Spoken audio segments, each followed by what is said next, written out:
안녕하세요. 화천의 화전민산초 산초박입니다. 저는 화천 화전민터 약 7,000평에서 산초나무 1,600주 정도를 재배하고 있고요. 유기농산물 인증까지 받은 상태입니다. 주 생산품은 산초기름이고요. 오늘은 기농하지 하시는 분들을 위해서 제 경험을 토대로 그냥 말씀드리겠습니다.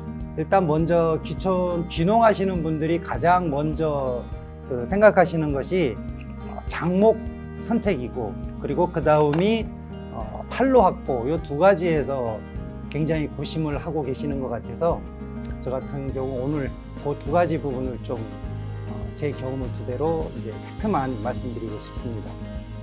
첫 번째로 이제 나만의 특용작물을 재배하라고 말씀드리고 싶습니다. 저 같은 경우에는 산초나무 자체가 좋은 약성을 지니고 있다는 걸 일단 기초로 해서 병충해도 별로 없고, 그리고 산초 열매가 가볍기 때문에 나이 들어서도 재배할 수 있다는 그런 장점을 보고 산초나무를 재배하게 되었습니다.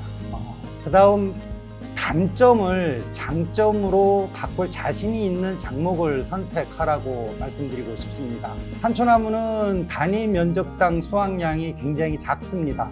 그리고 가격도 무지 비싸고요. 그리고 산초 기름을 아시는 분들이 굉장히 작아 수요층이 좁습니다. 또한 산초나무를 재배하시는 분들의 70%가 한 4년 차에 다 포기하는 상황들을 많이 봤습니다.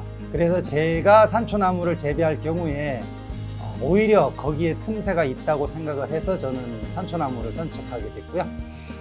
장목 선택하고 판로 확보에 시간을 많이 투자하라고 말씀드리고 싶습니다.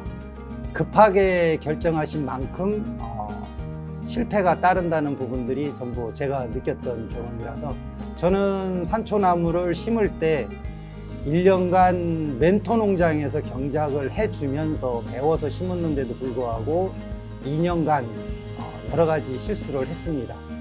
그리고 산초나무 재배하시는 분들이 주로 이제 경남에 집중돼 있고 숫자가 그렇게 많지 않다는 점, 유기농 재배를 하고 있는 농가들이 거의 없는 것을 감안해서 차별화 전략으로 충분히 승패를 가를 수 있다는 계산 하에서 저는 이제 산초나무를 재배하게 됐고요. 그러다 보니까 산초 재배하시는 분들이 SNS를 활용해서 판매를 하고 계시는 분들이 굉장히 적더라고요. 그래서 자신감 있게 저는 상품을 선택하게 됐습니다. 그 다음에 이제 제가 결정한 게, 판매를 위해서는 분명히 남하고 차별화를 가야 되는데 그 첫 번째로 초생 재배를 선택했습니다.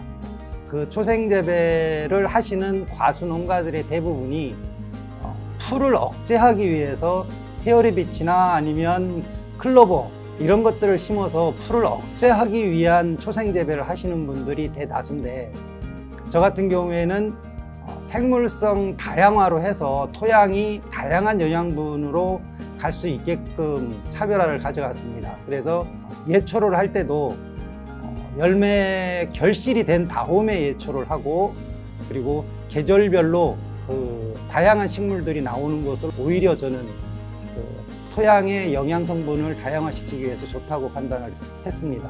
그리고 이랑과 고랑의 예초를 시차를 둠으로 인해서 천적도 번식을 하고 병해충도 산초나무에 하는 것보다는 풀에서 번식을 할 수 있게끔 그런 식으로 이제 초생 재배에서도 차별화를 좀 가져갔고요.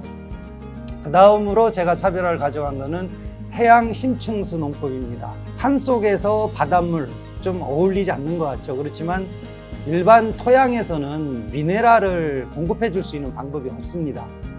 그래서 다양한 미네랄을 함유하고 있는 해양 심층수를 1년 내내 살포해 줌으로 토양의 무기물이라든가 이런 것들을 공급해 줌으로 인해서 산초 열매에 보다 좋은 영양분이 갈 수 있게끔 노력을 하였고요.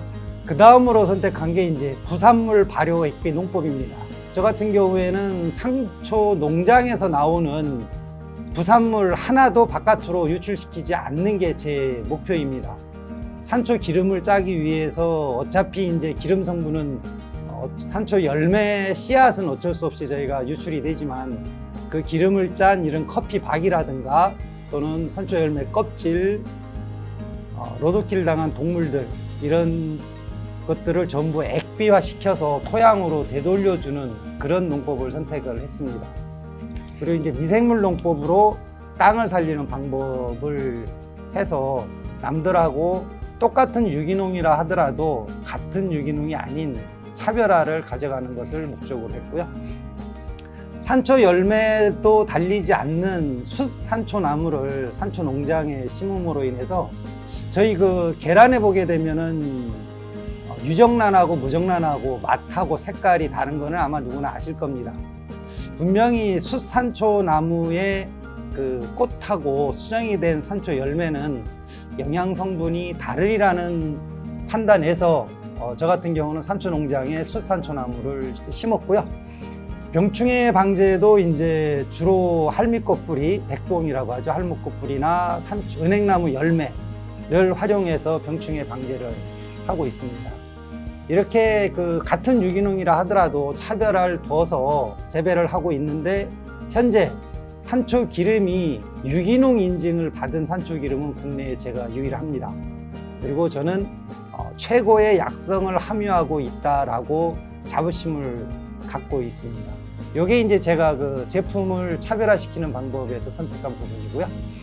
그 다음에 이제 팔로 부분입니다. 물론 앞에서 말씀드린 것도 이제 팔로하고 연계가 됩니다만은 저 같은 경우에는 자연인의 출연을 함으로 인해서 산속하고 그리고 친환경하고 이거를 접목시킨 그런 각종 방송에 출연을 함으로 인해서 신뢰도를 많이 확보하는 쪽으로 그렇게 이제 SNS 방송을 활용을 했고요. 두 번째로는 오프라인 판매입니다. 생산 품목에 따라서 많이 차이는 나겠지만 저 같은 경우에는 장터라든가 오일장 또는 각종 축제 그리고 유기농 박람회 등의 상품을 출품함으로 인해서 홍보를 한 편이고요. 가장 중요한 건 저는 온라인 판매만이 살 길이다 라고 생각을 합니다. 그리고 코로나 때문에 지금 농산물, 내가 생산한 농산물을 팔 수 있는 방법이 이제는 무지하게 좋아졌습니다. 과거에는 판매장이나 또는 뭐 가락동, 도매시장을 통해서 판매를 거의 했는데 이제는 제가 제 농산물만 남들하고 차별화시키면 얼마든지 SNS를 통해서 제가격 받고 판매도 다 할 수 있다라고 저는 생각을 합니다. 저는 물론 네이버 블로그를 통해서 스마트 스토어에서 거의 상품의 90%를 판매하고 있고요. 지금 보시면 네이버 블로그 그리고 유튜브, 인스타그램 이쪽 불특정 다수를 상대로 하는 이 부분은 농사를 지으면서 제 상품을 팔기에는 최고입니다. 그리고 이제 좀 잘 사용을 안 하시는 이제 페이스북이나 카톡 같은 경우에는 그냥 개인끼리 SNS 나누는 그런 걸로 생각을 하고 계십니다만은 페이스북 페이지나 카카오톡 채널 같은 경우에는 사업자를 위한 그 판매에 굉장히 중요한 부분입니다. 그래서 블로그, 유튜브, 인스타그램, 페이스북, 카카오 이것만 활용해도 충분히 물건을 팔 수 있다라고 생각을 하고요. 마지막으로 제가 말씀드리고 싶은 거는 이제 말씀드린다기보다는 이제 제 소신은 소비자에게 판매하는 물건은 제가 믿는 물건이어야만이 소비자도 믿어준다라고 확신을 합니다.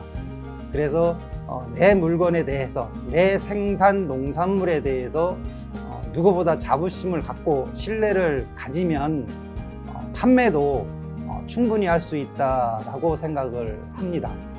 귀촌하시는 분들께 이게 짧게나마 그냥 제 경험을 토대로 말씀을 드렸는데요.